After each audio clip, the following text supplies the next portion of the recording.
You didn't do anything wrong. You just did too much right. And that was the problem.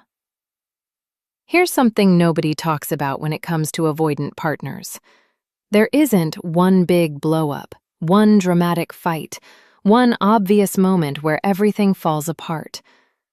It's quieter than that, more confusing than that. One day they were pulling you in, texting first, making plans, showing up. And then slowly, without any warning, you started feeling like you were chasing someone who used to chase you. And the worst part? You probably started asking yourself what you did wrong. You replayed conversations. You checked your tone. You wondered if you were too needy, too emotional, too much. But what if I told you that the moment an avoidant decides you're too much has almost nothing to do with what you actually did, and everything to do with something happening inside them that they've never dealt with? That's exactly what this video is about. We're going to break down the specific psychological moment when an avoidant pulls the trigger and starts to emotionally exit.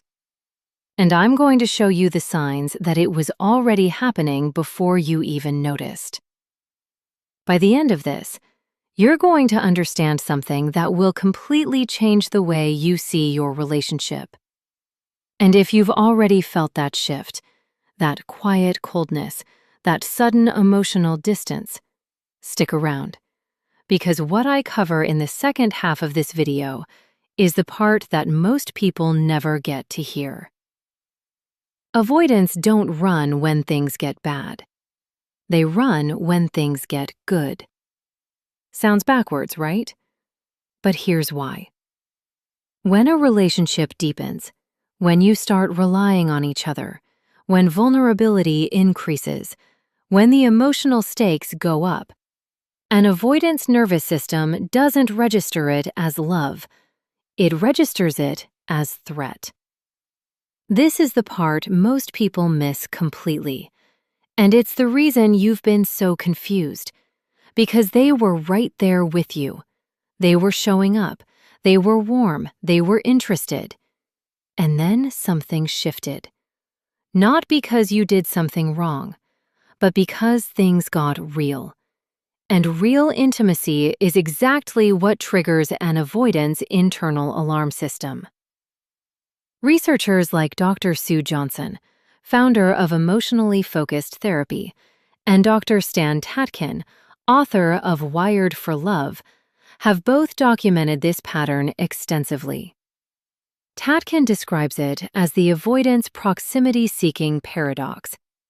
They genuinely want connection, but are wired to pull back at the exact moment connection becomes real and deep.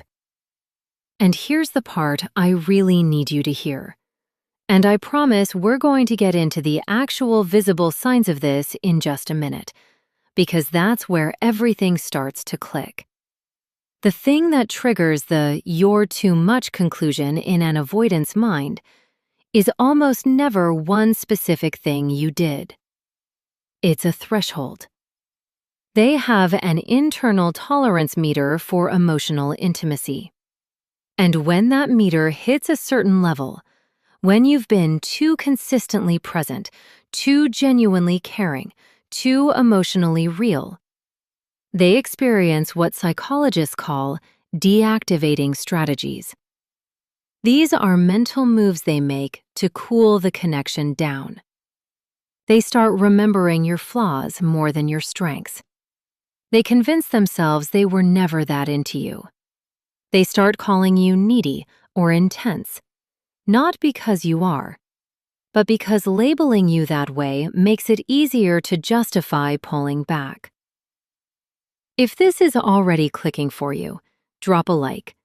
It tells me this is landing, and it helps more people find this video who need to hear it. Here's where it gets practical, because once you know what to look for, you can stop blaming yourself. Sign 1. They started responding to your vulnerability with silence or subject changes. You opened up about something real, something that mattered, and instead of meeting you there, they went quiet, or they changed the topic, or they cracked a joke that deflected the whole moment.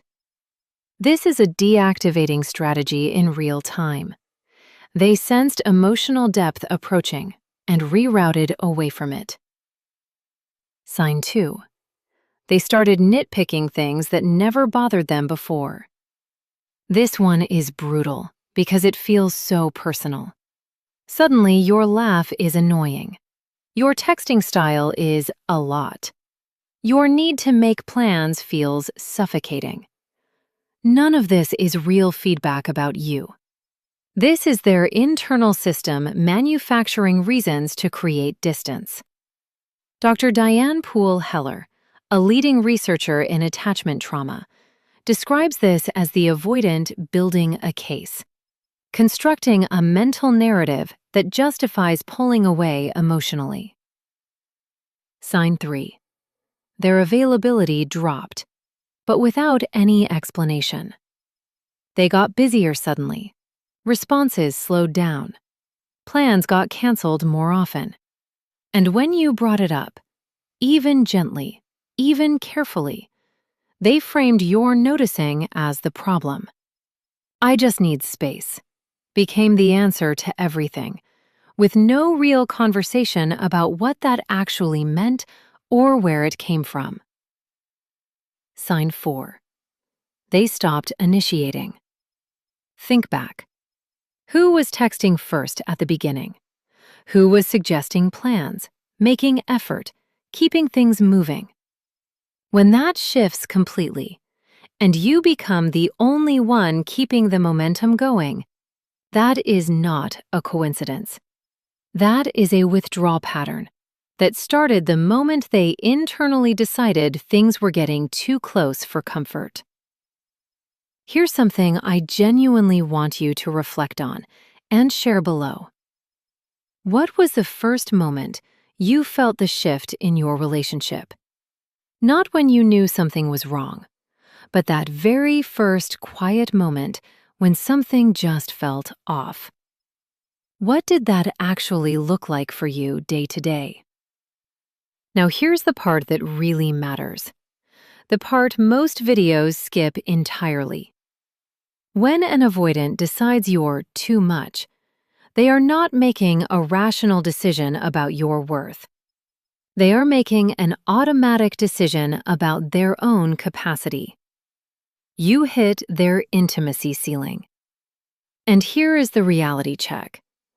That ceiling exists whether you are there or not. It existed with the person before you. It will exist with the person after you, unless they do actual intentional work on themselves. You didn't create that ceiling. You just got close enough to find it. So what does this mean for you? 2 things. First, stop retrofitting the story to make yourself the problem. The anxiety spiral of, was I too much? Did I text too often? Should I have been more chill? That's your nervous system trying to find a controllable explanation for something that was never in your control to begin with. Second, you now have real information. Because how someone responds when genuine closeness shows up tells you everything about what a future with them actually looks like. Not what they say when they're charming you at the beginning. What they do when things get real.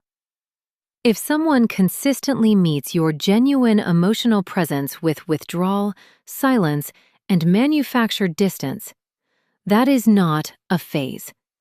That is a pattern. And a pattern is a preview. You deserve someone whose nervous system doesn't treat your love like a threat.